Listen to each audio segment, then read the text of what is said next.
Saudara-saudara kaum muslimin rahimakumullah, kita menyaksikan peristiwa-peristiwa yang memilukan dan memalukan. PHK terjadi di mana-mana, pengangguran meningkat, harga-harga membumbung tinggi, daya beli rakyat semakin lemah. Sementara di bidang politik, kejadian-kejadian memberikan indikasi bahwa persatuan dan kesatuan kita sebagai bangsa dewasa ini tengah berada dalam ujian yang berat. Pada jumpa kita kali ini, tanpa bermaksud untuk mencari kambing hitam dari bencana yang kita hadapi, saya ingin menyampaikan sebuah hadis yang diriwayatkan oleh Imam At-Tabarani dari Ibnu Abbas bahwa Rasulullah sallallahu alaihi wasallam bersabda, khamsun bi khamsin, ada 5 perkara yang dapat menimbulkan 5 macam bencana. Mari kita renungi hadis ini satu demi satu sebagai bahan introspeksi buat kita semua dalam menghadapi bencana yang tengah berlaku sekarang ini. Yang pertama, manaqasa qaumul ahda illa sullita alaihim aduwuhum.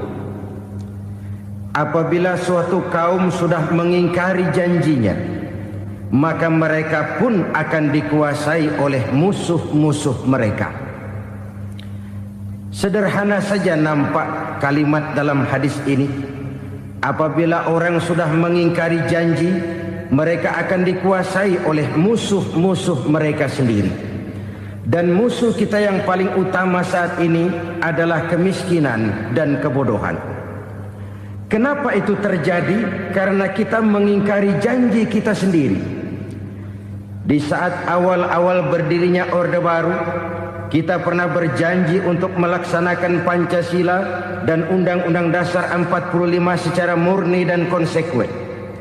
Kita berjanji bahwa kita akan menegakkan pemerintah yang bersih dan berwibawa. Itu semua pada permulaannya. Waktu demi waktu berjalan, kita lupa dengan janji yang kita ucapkan itu. Ketuhanan yang Maha Esa kita ucapkan, tapi kesetanan yang luar biasa yang kita lakukan. Kemanusiaan yang adil dan beradab yang kita dengungkan, tetapi kemanusiaan zalim dan biadab yang kita praktekkan. Sederhana saja saudara, hampir setiap pejabat pada posisi-posisi kunci, di awal-awal ia memangku jabatan itu, biasanya ia mengucapkan sumpah dengan lafaz demi Allah, bahwa dalam melaksanakan jabatan ini saya tidak akan menerima hadiah atau pemberian dalam bentuk apapun. Itu pada permulaannya. Lama-lama rupanya hadiah itu asik juga, mulai diterima. Lama-lama dirasa kurang, mulai menagih. Dan akhirnya terjadilah praktek yang disebut suap menyuap, semir menyemir, dan lain sebagainya. Kalau ini sudah menjadi kenyataan, bagaimana kita mau menegakkan pemerintah yang bersih dan berwibawa? Undang-Undang Dasar 45 menyatakan bahwa bumi, air, dan seluruh kekayaan negara dikelola oleh negara bagi sebesar-besar kemakmuran rakyat. Yang terjadi adalah bahwa kita merasa mewakili rakyat untuk menikmati harta dan kekayaan negara, sehingga rakyat banyak tidak bisa ikut menikmatinya. Menumpuklah harta itu sehingga terjadilah pepatah, gunung ditimbun, sumur digali. Yang kaya semakin kaya, yang miskin semakin terpuruk. Kita ingkar dengan janji yang kita ucapkan di awal-awal kita bergerak. Kita ingkar dengan janji pada saat kita mengatakannya dengan menyebut nama Allah, dengan mempertaruhkan nama Tuhan. Sehingga pada akhirnya jabatan pun mengalami tender. Sudah menjadi rahasia umum. Orang mau jadi lurah mesti mengeluarkan uang. Mau jadi camat mesti mengeluarkan uang. Mau jadi wali kota, bupati, bahkan gubernur, itu ada pasarannya. Secara logika, Kalau orang memperoleh satu jabatan karena banyak mengeluarkan uang, tentu pada saat ia mengeluarkan uang, ia sudah punya pemikiran, modal pasti pulang, modal pasti kembali. Kalau orang memperoleh suatu jabatan karena banyak mengeluarkan uang, maka langkah pertama yang dia lakukan setelah memangku jabatan itu ialah bagaimana uang bisa kembali, bagaimana modal bisa pulang. Kalau modal sudah pulang, pikiran berikutnya bagaimana supaya dapat untung. Lalu kapan mau bekerja untuk kepentingan rakyat? Itu nomor 18. Kemudian kalau ada proyek-proyek besar, pertanyaannya ialah bukan apakah proyek ini bermanfaat bagi rakyat, apakah proyek ini layak untuk diteruskan, tetapi yang jadi pertanyaan paling utama ialah bagian saya berapa duit dari proyek ini. Kita bisa lihat proyek, mega proyek lahan 1 juta hektar di Kalimantan Tengah, triliunan rupiah, dan proyek itu gagal. SD Inpres bulan ini diresmikan, bulan depan retak. Jembatan-jembatan bulan ini gunting pita, bulan depan runtuh. Kita ingkar dengan janji. Kita berkata kita bekerja untuk kepentingan rakyat, tapi kita tidak pernah mengenal rakyat itu. Apabila suatu kaum sudah mulai mengingkari janji, maka mereka akan dikuasai oleh musuh-musuh mereka. Akibatnya tersusunlah barisan-barisan sakit hati, yang makin lama makin menjadi bola salju, menggelinding membesar, dan kemudian terjadilah hal-hal yang tidak kita inginkan lagi. Apabila suatu kaum sudah mengingkari janji, maka mereka akan dikuasai oleh musuh-musuh mereka. Ini penyebab bencana yang pertama. Kita tidak konsekuen. Tadinya kita dengan lantang teriak-teriak berantas korupsi, ganyang korupsi. Pada waktu kita belum mendapat kesempatan. Setelah kita naik punya kesempatan, rupanya korupsi enak juga dirasa. Terjadi pergeseran nilai, orang luntur, kehilangan idealisme awal.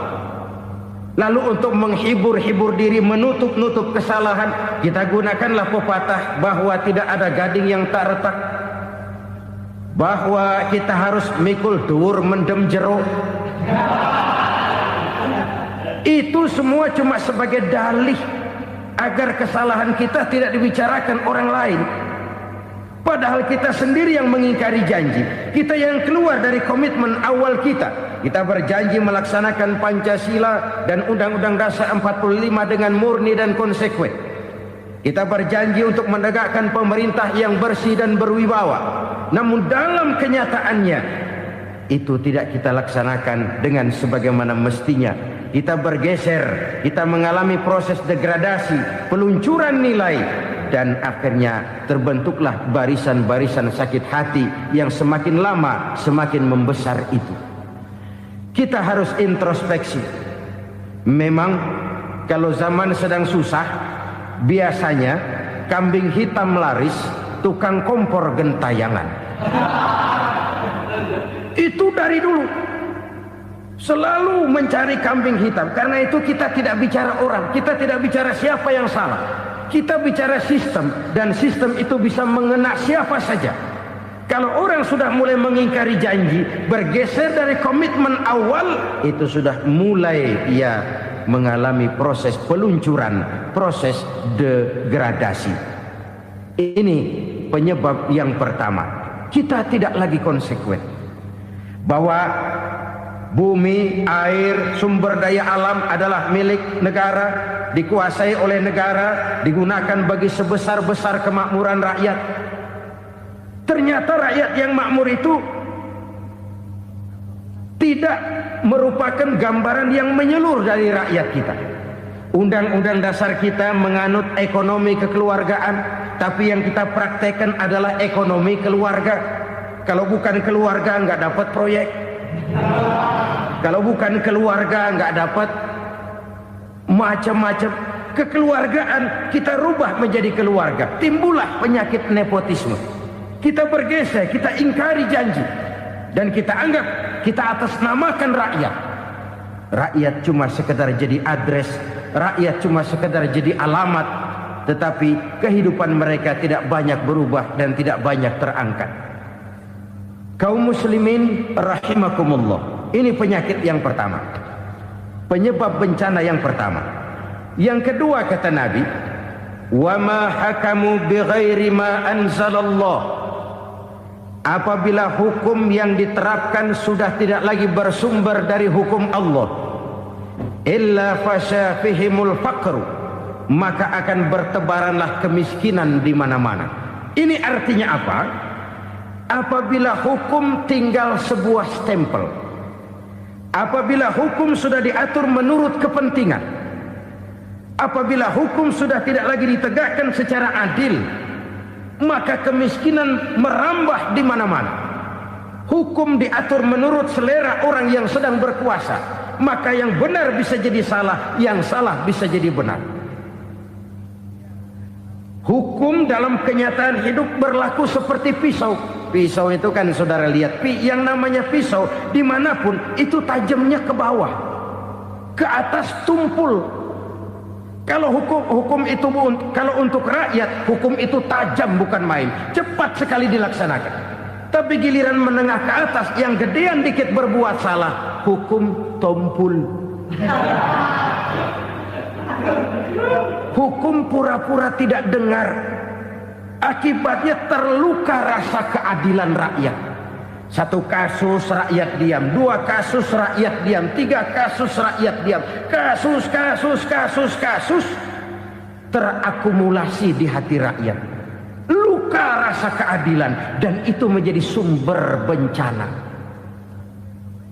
Penjarahan, kita tidak setuju itu, tapi kita harus melihat kausalnya. Itu kan tidak berdiri sendiri.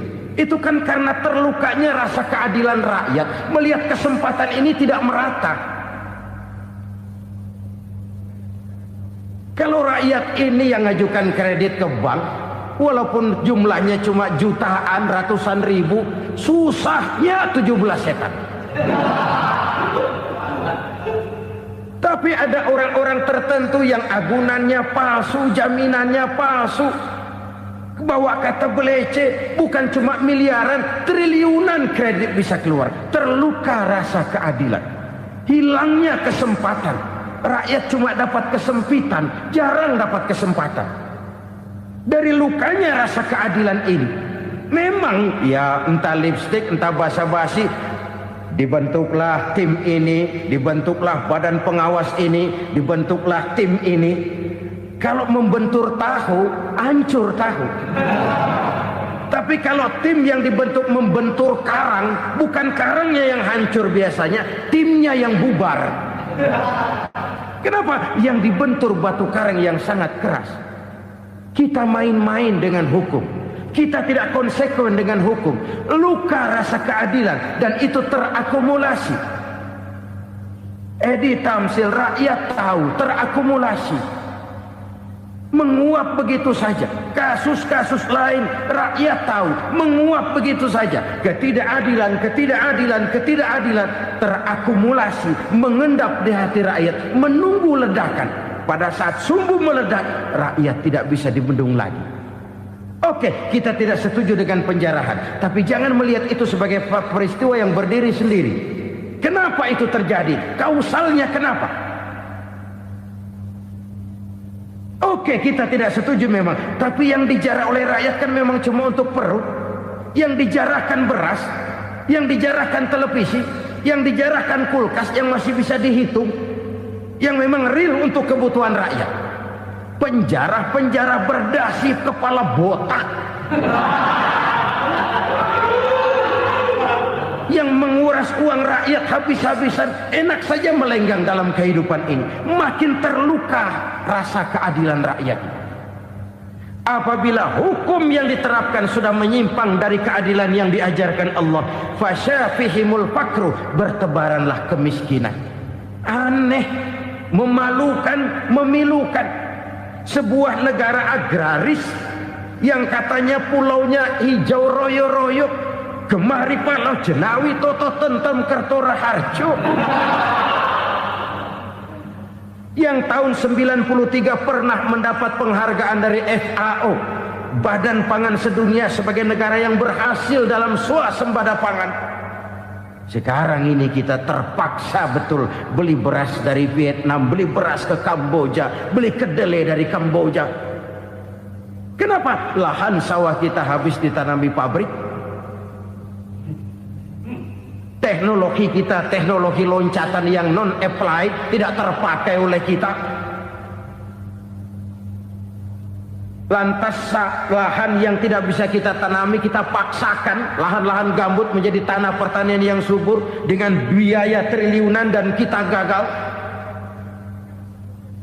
Kita cari jarum dan kapak hilang. Kita mau jadi negara industri dengan loncatan teknologi yang maju, kita lupakan pola pijak kita sebagai negara agraris, dan akhirnya kita kecolongan. Lihatlah dewasa ini, rakyat kita antri sembako di mana-mana. Di sebuah negara agraris, ketidakadilan melahirkan kemiskinan, kemiskinan moral dan kemiskinan material. Kemiskinan moral, rakyat nggak percaya lagi sama pejabat. Rakyat mengalami krisis figur. Orang alah lu ngomong dah sama ember.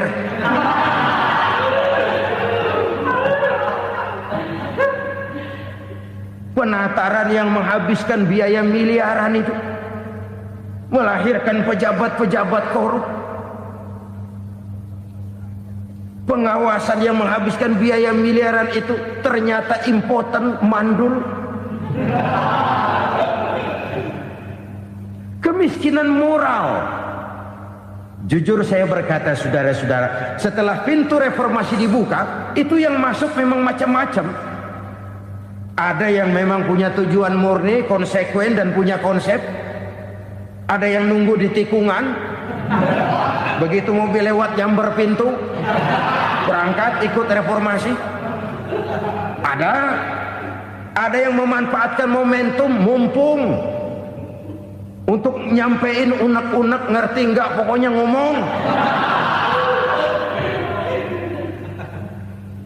Sehingga keadaan semakin rancu, kebingungan semakin menjadi-jadi, masalah yang paling urgen tidak terselesaikan. Sekarang ini orang berpikir mendingan jadi pala ular daripada jadi buntut macan. Buntut macan memang hebat macan, tapi kalau buntutnya cuma ugel-ugel di belakang buat apa? Mendingan jadi pala ular, kecil juga nyaplok. Artinya ya biar kecil juga kalau punya partai kan gagah. Lalu rame-rame bikin partai kayak bikin arisan. Orang makin mengalami dislokasi. Semua mau jadi pahlawan, semua mau nomor satu, semua ngomong. Iya kalau bidangnya, kalau bukan makin rancu. Marilah lewat kesempatan ini saya mengajak kita untuk tahu diri. Biarkan politisi ngomong politik, biarkan ekonom menata ekonomi, biarkan praktisi bicara soal hukum, biarkan rakyat munajat, istighfar, mohon pertolongan Allah. Tahu diri kita. Kalau memang ayam, kukuruyuk aja dah. Kalau memang kucing, ayo ngeong. Kalau kambing, silahkan ngembe. Udah tahu ayam, ngeong bunyinya. Suaranya palas, orang nggak ngerti, bingung, makin menjadi-jadi. Ibarat kesebelasan sepak bola bangsa kita sekarang ini, rame-rame mau bikin gol, kiper ikut nyerang sekarang. Memilukan dan bahkan memalukan. Wa ma hakamu bighairi ma anzalallah illa fasha fihimul fakru. Kalau hukum yang diterapkan sudah menyimpang dari keadilan yang diajarkan Allah, bertebaranlah kemiskinan di mana-mana. Coba sekarang ini, yang punya duit bingung, apalagi yang kagak punya duit. Yang pengusaha gede ngeluh, apalagi yang pengusaha pas-pasan. Yang kagak punya beras, yang punya beras saja masih bingung, apalagi yang nggak punya beras. Ini sudah demikian merata. Dulu kita kagum mendengar konglomerat kelas buadah, kelas-kelas yang seakan-akan cuma ada dalam khayalan mereka, punya kekayaan miliaran dolar, triliunan. Sudahlah, seolah-olah nggak terjangkau sama kita. Weh, ternyata yang gede-gede itu juga gede utangnya. Dan rontok satu demi satu. Ternyata rakyat selama ini cuma dialamatkan, cuma dijadikan adres. Rakyat yang tidak banyak ngerti persoalan ini harus menanggung hidup ini begini berat, harus menanggung beban hidup ini begini tinggi. Daya beli semakin lemah, semakin terpuruk dan terpuruk, sedang keadaan belum juga banyak berubah. Yang hutang sama luar negeri itu kan bukan rakyat kecil, Ciano. Yang banyak nyimpen dolar juga kan Ciano. Rakyat kecil bocah kampung mah jangankan nyimpen dolar, ngelihat juga tumben. Kemana kita mesti bercermin? Sekali lagi saya mengatakan, maaf, kita tidak bermaksud mencari kambing hitam. Karena itu kita tidak bicara orang, kita bicara sistem, kita bicara keadaan. Beginilah yang dikatakan Nabi, penyebab timbulnya bencana, hukum yang ditegakkan tidak lagi berorientasi kepada keadilan, tapi berorientasi kepada kepentingan. Akhirnya bentuk hukum seperti pisau, tajam ke bawah, tumpul ke atas. Hukum cuma buat rakyat kecil, tetapi kelompok menengah ke atas kadang-kadang kebal dari perlakuan hukum. Maka bertebaranlah kemiskinan. Iya, kemiskinan moral berupa lukanya rasa keadilan. Kalau rasa keadilan terluka, orang kan nunggu kesempatan, saudara. Iya, dia nggak bisa ngomong. Iya, dia nggak sanggup action. Iya, dia nggak bisa tunjuk rasa, tapi hatinya kan, kapan ada kesempatan, kapan ada waktu, tunggu. Hatinya mesti begitu.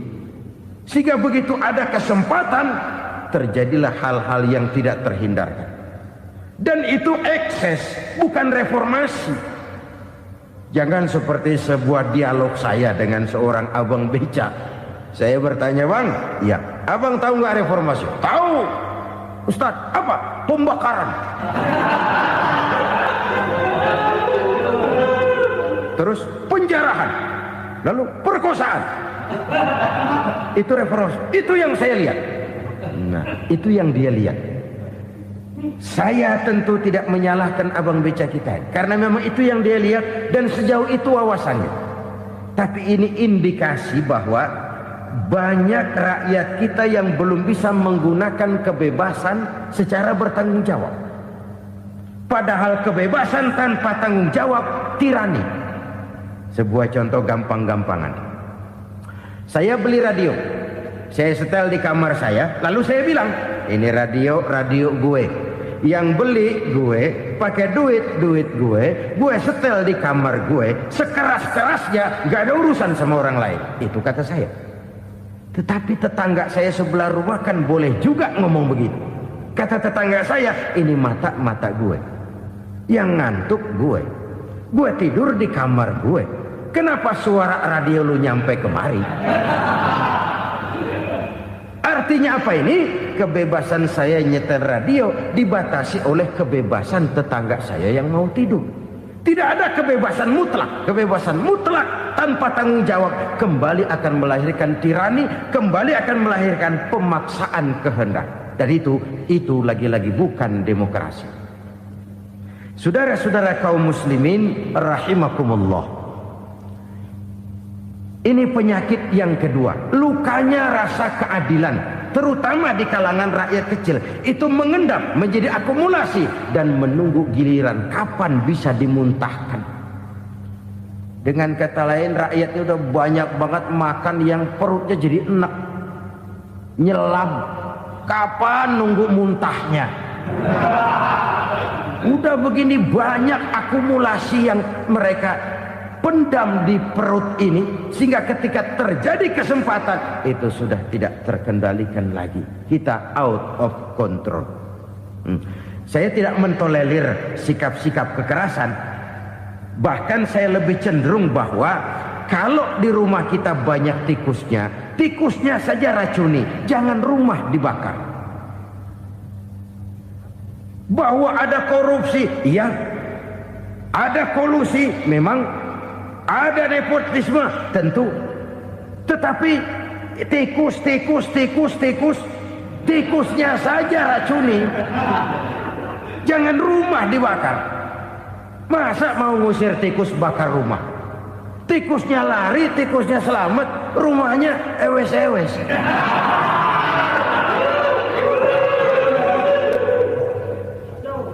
Tikus selamat, rumah nggak punya. Masalah nggak terselesaikan dengan sebagaimana yang kita harapkan. Kita sepakat ini negara hukum, dan di hadapan hukum semua manusia itu sama. Itu prinsip yang diajarkan Allah. Al-musawat bainan nas fi takalifil ahkam. Semua manusia sama dalam berhadapan dekat dengan hukum Allah Subhanahu wa taala. Kalau hukum sudah pandang bulu, itu jelas yang enak yang banyak bulunya. Siapa yang banyak bulunya? Monyet. Kalau hukum pandang bulu, monyet keenakan. Saudara-saudara kaum muslimin rahimakumullah, introspeksi. Mari kita bercermin bagaimana perjalanan hukum selama ini. Kalau introspeksi ini kita temukan, lalu ada upaya untuk memperbaiki diri. Jangan menggunakan tak ada gading yang tak retak, mikul duwur mendem jero untuk menutup-nutupi kesalahan orang. Padahal kesalahan itu sedemikian besar. Padahal rakyat kita tiap hari antri sembako. Ada yang sehari sekali makan, ada yang makan sudah bercampur tiwul, ada yang nasi sudah dicampur pisang, balik jadi orok lagi. Macam-macam upaya rakyat untuk menangsal perut ini. Lalu rakyat ditenang-tenangkan, lebih baik puasa Senin Kemis sambil menghadapi krisis ekonomi. Kenapa rakyat yang disuruh puasa? Kenapa bukan pejabatnya yang puasa lebih dulu untuk kemakmuran rakyat? Kalau rakyat yang memang perutnya udah gepeng disuruh puasa, makin krempeng perutnya. Artinya pejabat harus punya sense of politik. Ya, tidak, puasa itu kan tidak cuma Senin Kemis saja puasa itu. Puasa perasaan, puasa menghargai perasaan yang sedang kondisi yang sedang dihadapi oleh rakyat. Bagaimana rakyat yang tengah antri sembako melihat pejabatnya lewat dengan mobil yang harganya sampai 1 miliar. Oh, inilah pemimpin saya. Luka lagi rasa keadilannya. Kita tidak tenggang rasa. Puasa dalam artian itu pun akan menolong menegakkan semangat kebersamaan, membentuk semangat kebersamaan. Saudara-saudara kaum muslimin rahimakumullah, penyebab bencana yang ketiga dikatakan oleh baginda Nabi, wala dhaharat fihimul fahishatu illa fasha fihimul maut. Apabila kekejian telah merajalela, maka maut bertebaran di mana-mana. Kita renungi butir kalimat dalam hadis ini. Apabila kekejian telah merajalela, maut bertebaran di mana-mana. Begitu murah arti sebuah kehidupan. Penjarahan untuk hal-hal yang kecil tapi sampai mengorbankan nyawa. Apabila kekejian sudah terjadi di mana-mana, maut pun bertebaran. Maut dalam arti berpisah ruh dengan jasad, tapi juga maut dalam arti orang bisa mati karirnya, orang bisa mati usahanya, orang bisa mati kesempatannya karena perbuatan-perbuatan keji yang selama ini tidak terbendung. Lahirlah teori mafia. Siapa yang kuat dia yang berkuasa, siapa yang lemah dia menjadi mangsa. Proyek-proyek besar yang menang tender itu ya dari itu ke itu saja. Yang pengusaha-pengusaha tidak punya koleksi, koneksi, tidak bisa bayar komisi, dapat proyek tetelan. Ada dagingnya, dikit namanya juga tetelan. Dagingnya sudah habis disantap oleh meja. Sekian puluh meja dilalui, sekian puluh amplop dikeluarkan.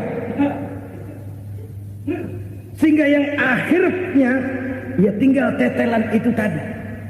Maka kualitas pekerjaan pun sudah bukan lagi jadi masalah. Demikianlah mafia-mafia ini bermunculan di mana-mana. Di pengadilan terkenallah mafia pengadilan. Hukum bisa dibeli, hukum bisa dipesan menurut kebutuhan sponsor.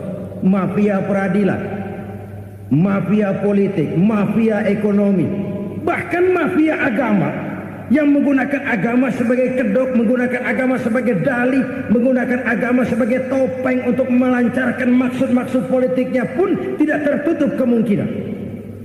Apabila kekejian telah merajalela, maut bertebaran di mana-mana. Korupsi, kolusi, nepotisme itu bagian dari kekejian. Kita selama ini kalau mendengar maksiat, itu yang terbayang cuma judi, mabuk, zina. Iya itu maksiat. Tapi korupsi, kolusi, nepotisme itu juga maksiat dalam bentuk lain. Kalau ini sudah bertebaran, maka maut terjadi di mana-mana. Jangan bayangkan cuma mati orangnya, itu sih kewajiban. Yang menyakitkan itu orangnya masih hidup tapi dibikin mati. Karirnya mati. Kenapa? Karena yang diperlukan bukan cuma orang pinter tapi orang taat. Biar pinter, kalau nggak taat minggir. Biar bodoh, kalau taat bisa nyenangin atasan, bisa nyemur. Kumaha juragan wae ayo nama. Itu yang kadang-kadang dapat penghargaan. Tidak ada prestasi kerja kecuali bikin senang orang di atas. Kita lihat di desa-desa jalan rusak. Kalau ada berita pejabat anak mau turun, jalan rata sekali. Sampai tanah dari mana aja dikeruk buat ngeratain tuh jalan. Pejabat pulang legok lagi jalanan. Katanya kita kerja buat rakyat, nyatanya kita cuma melayani atasnya. Kenapa? Terjadi lingkaran setan. Seperti kata lagu Dul Sumbang itu. Mahasiswa takut sama dosen, dosen takut sama dekan, dekan takut sama rektor, rektor takut sama menteri, menteri takut sama presiden, presiden takut sama mahasiswa.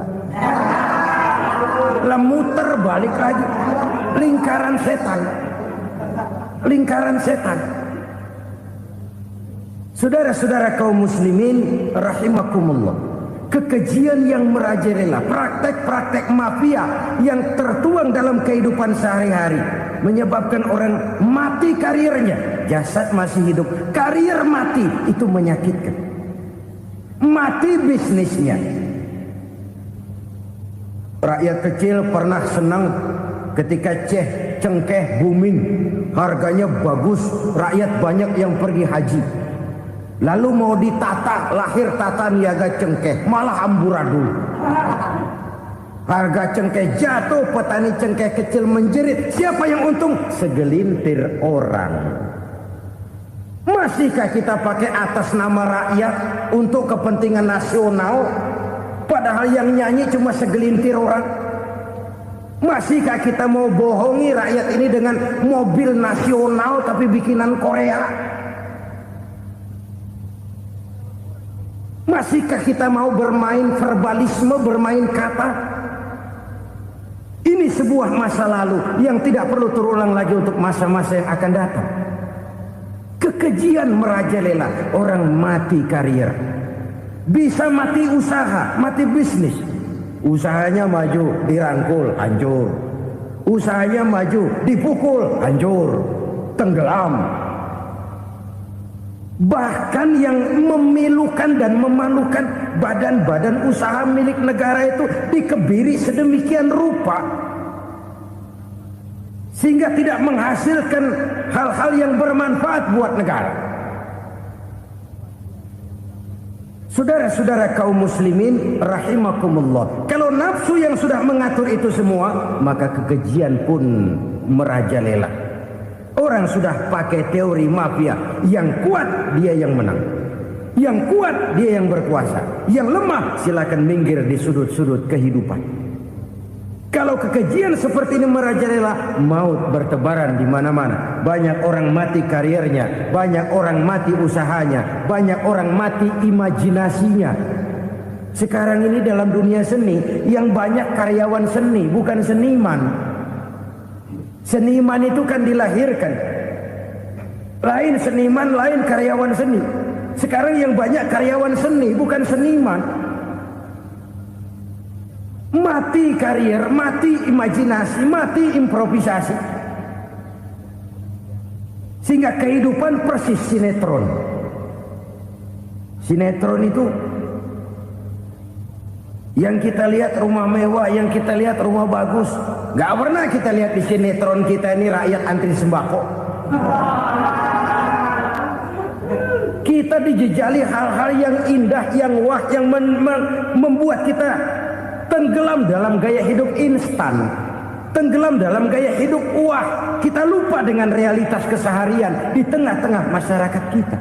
Lahirlah kelompok-kelompok selebritis, dibesarkan oleh berbagai media. Selebritis pilek aja masuk koran, pilek.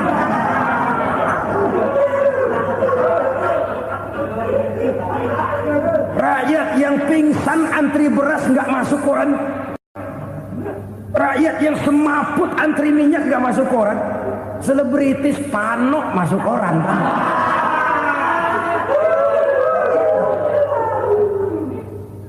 Kita besarkan hal-hal kecil, kita kecilkan hal-hal besar. Karena apa? Kita mengejar oplah. Kita profit oriented, tidak lagi berorientasi kepada realitas hidup yang kita hadapi ini. Kalau kekejian sudah merajalela kata Nabi, maka maut bertebaran di mana-mana. Maut dalam artian maut, coba lihat sekarang begitu murah nyawa. Karena 1000 perak orang mau nusuk bunuh. Karena beras seliter orang khilaf, begitu murah kehidupan. Tapi kekejian dalam bentuk korupsi, kolusi, nepotisme, kekejian dalam bentuk itu mematikan karier, mematikan bisnis, mematikan imajinasi, mematikan kreativitas. Itu juga maut dalam bentuk lain akibat kekejaman lain. Ini penyebab yang ketiga. Yang keempat, penyebab bencana menurut baginda Rasul, wala tukhfiful mikyala illa muni'un nabat. Apabila timbangan sudah dicurangi, maka tercegahlah tumbuh-tumbuhan.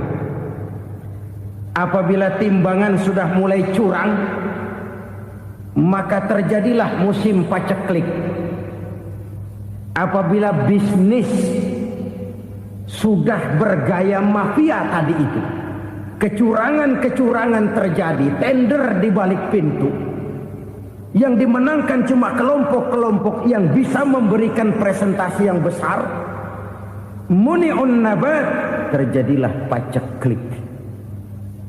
Paceklik, panen gagal, wereng, ya wereng.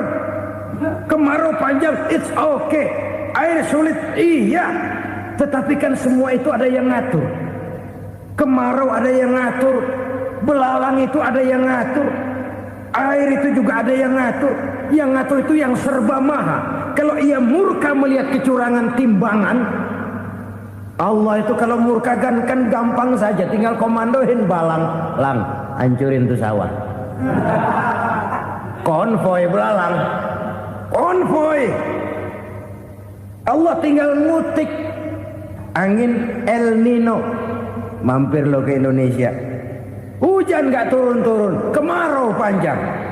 Jadi kalau musim kemarau kan namanya anginnya El Nino. Kalau musim hujan anginnya namanya La Nina. Cakep namanya, kejem orangnya. Saudara lihat Cina sekarang sedang kena La Nina, banjir besar, ribuan orang meninggal. Dia mah ribuan mati kagak berasa, rakyatnya miliaran. Bangladesh lagi ngalami La Nina, India lagi ngalami La Nina. Angin, hujan, kemarau, belalang itu kan ada yang ngendaliin.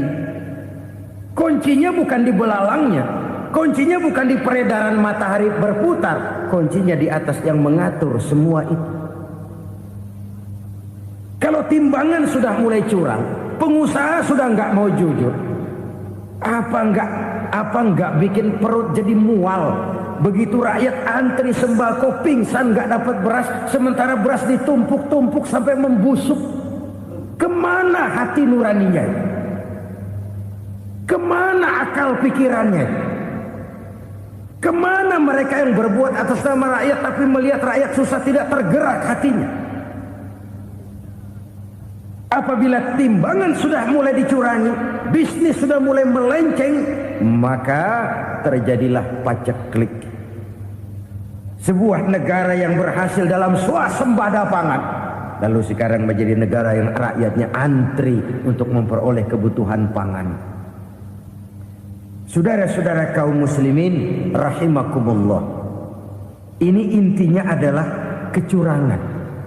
Kalau kecurangan sudah terjadi di mana-mana, dan ini milik siapa saja, bukan soal tempat, bukan soal jabatan, soal manusianya, SDM-nya. Kecurangan tidak cuma terjadi di kantor, di masjid bisa terjadi kecurangan.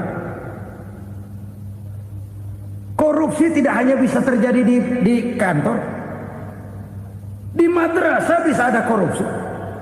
Faktor manusianya, ini soal SDM. Kecurangan yang besar tentu besar lagi kerugiannya. Kecurangan yang kecil, kecurangan sehari-hari, pedagang-pedagang kecil ngurangi timbangan, barang yang buruk dikatakan baik, yang baik dikatakan buruk, itu merugikan perorangan. Kecurangan yang besar merugikan bangsa dalam bentuk total, dalam bentuk seutuhnya. Nah, kecurangan-kecurangan seperti ini rakyat kan lihat, rakyat kan tahu, dan itu kembali terakumulasi di sini, pegel. Dan jangan lupa, rakyat yang nggak ngomong itu, rakyat yang nggak bersuara itu, batinnya menjerit, jeritannya menggoncang aras, dan itu didengar Allah. Yadullah fauqal jamaah, kata Nabi, tangan Tuhan di atas orang banyak. Jeritan hati rakyat menggoncang aras. Rakyat yang terlalu banyak dizolim, rakyat yang terlalu banyak dirugikan, ya rakyat yang terlalu banyak di atas namakan, menjerit batinnya, menggoncang aras, dan Allah bisa menggerakkan apa saja untuk membuat satu situasi. Allah bisa menggerakkan apa saja untuk membuat satu situasi. Saudara-saudara kaum muslimin rahimakumullah, ini faktor yang ketiga, timbulnya kecurangan. Faktor yang keempat maksud saya.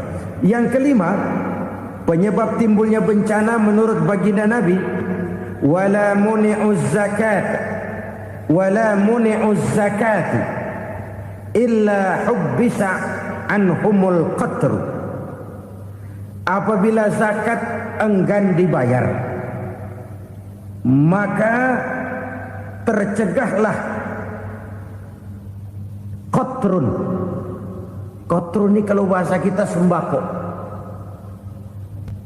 Maka tercegahlah kebutuhan-kebutuhan yang kita perlukan. Ini, kita tidak meragukan bahwa yang kita tuju adalah masyarakat yang adil dalam kemakmuran dan makmur dalam keadilan. Nah, antara kemakmuran dan keadilan ini memang sering tidak bisa berjalan seiring. Pada saat kemakmuran kita kejar, ekonomi kita pacu, ada nilai-nilai keadilan yang tertinggal. Pada saat nilai keadilan kita tegakkan benar-benar, ada unsur-unsur kemakmuran yang terabaikan. Oke, kita bisa mengatakan kasus. Oke, kita bisa mengatakan itu sebagian kecil. Tapi kalau sebagian kecil, lama-lama kan jadi sebagian besar. Oke, kita mengejar kemakmuran. Pertanyaannya, kemakmuran untuk siapa? Oke, kita berikan kelompok tertentu kue yang besar dengan harapan nanti dia bagiin kuenya kepada yang kecil-kecil. Tapi kenyataan mereka yang dapat kue besar akhirnya malah lupa diri dan lupa daratan. Mau makin besar, malah memeras yang kecil-kecil ini. Sekarang kan yang kecil modali yang besar. Ramai-ramai buka bank, ternyata kamuflase. Uang banknya untuk kredit perusahaannya sendiri. Nasabahnya rakyat kecil. Artinya apa? Rakyat kecil disuruh modalin orang yang udah gede. Ini kan sumber geledek urusan.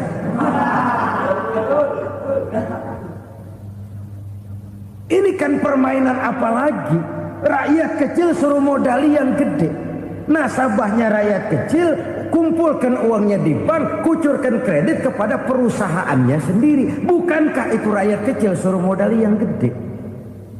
Sudah begitu kejamkah kita untuk meraih keuntungan dengan mengorbankan orang kecil ini? Sudah tidak bicara lagi kah nurani kita melihat penderitaan orang yang semakin susah ini? Kalau zakat enggan dibayar, padahal zakat 2,5% saja, 2,5% saja. Kalau itu pun enggan, kalau zakat saja enggan, bagaimana pula yang namanya sedekah, bagaimana pula yang namanya infak, bagaimana pula yang namanya santunan, bantuan. Kadang-kadang lipstick nyumbang si nyumbang, cuman nyolongnya lebih gede. Ini namanya sumbangan lipstick. Buat lipstick itu kan buat ngumpetin bibir pucat. Itu fungsi utama lipstick. Buat ngumpetin korupsinya, nyumbang kegiatan-kegiatan sosial. Tapi yang dia korup lebih gede dari yang dia sumbangi. Lipstick kamuflase. Nepu kata anak sekarang.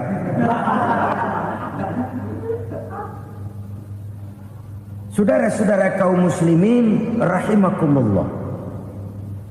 Demikian berat kewajiban zakat ini sampai di zaman Sayyidina Abu Bakar pernah keluar komando perangi orang yang enggan membayar zakat. Perangi. Karena fungsi zakat adalah menjembatani antara si kaya dengan si miskin. Bahwa ada kemiskinan itu Qur'ani. Allah menyatakan, aku melebihkan rezeki sebagian kamu dari yang lain. Ini kan kesenjangan. Allah melebihkan rezeki sebagian kamu dari yang lain.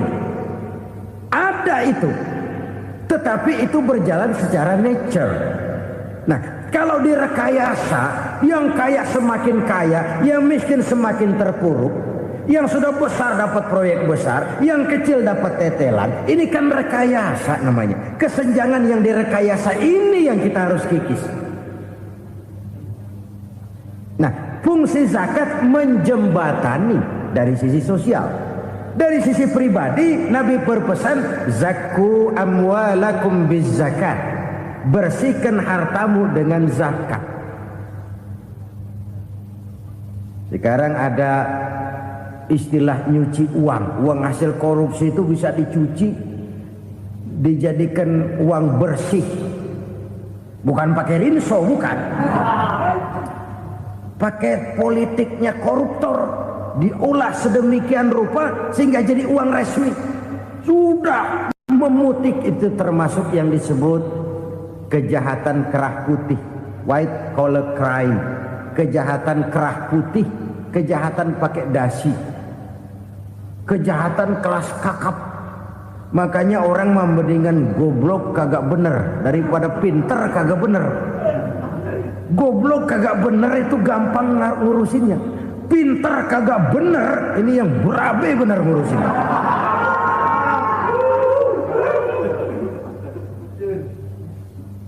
Kita bukan cuma perlu orang pinter kok di zaman sekarang. Kita perlu orang-orang bener yang punya komitmen, yang sesuai kata dan perbuatan, yang bisa merasakan apa yang dirasakan oleh rakyat, yang punya sense of politik yang tinggi, yang peka, yang penuh keterbukaan, yang punya wawasan dan pandangan jauh ke depan. Dari sisi pribadi, zakat itu membersihkan harta kita. Ya, dia tercampur dengan yang subuhat, dia bahkan mungkin tercampur dengan sedikit-sedikit yang haram. Itu zakku amwalakum bizzakat. Bersihkan hartamu dengan zakat itu. Pada sisi sosial ia menjembatani, pada sisi pribadi ia membersihkan harta kita. Karena itu kalau kita minta berdoa minta rezeki, syarat rezeki itu halalan thayyiban wasi'an. Nggak pernah kurang dari 3 itu. Halal, bagus, banyak. Halal, bagus, tapi sedikit, susah ngaturnya. Halal, banyak, tapi kurang bagus. Buat apaan? Bagus, banyak, tapi haram. Enggak ada artinya. Sebab kata Imamul Ghazali, kalau kau terlalu suka memakan makanan yang haram, dikunyah masuk ke dalam perut besar, digiling oleh perut besar, menghasilkan energi, menggerakkan sel-sel pembuluh saraf, kau juga akan cenderung berpikir yang haram. Kalau sudah cenderung berpikir yang haram, perbuatan pun akan mengarah kepada perbuatan-perbuatan yang haram. Dulu waktu kelompok Jimbaran 200 konglomerat Indonesia kumpul, dihimbau supaya sekian persen kasih pengusaha-pengusaha lemah. Itu kan cuma sekedar belas kasihan, tidak banyak menolong keadaan. Dan bukan itu yang diperlukan pengusaha-pengusaha kecil. Yang diperlukan adalah berikan kami kesempatan seperti mereka dapat kesempatan. Berikan kami peluang seperti mereka juga dikasih peluang. Kalau cuma dikasih 100 juta, 200 juta hari ini, usaha kami nggak ada prospeknya, peluang kagak ada, kan sama juga bohong. Diceburin ke kali, disuruh berenang, tangan diikat, mendingan mampusin ketahuan. Ayo berenang, berlomba, tangan diikat, kaki diikat. Sama saja nyuruh mati. Jadi jangan kasih ikannya, kasih kailnya.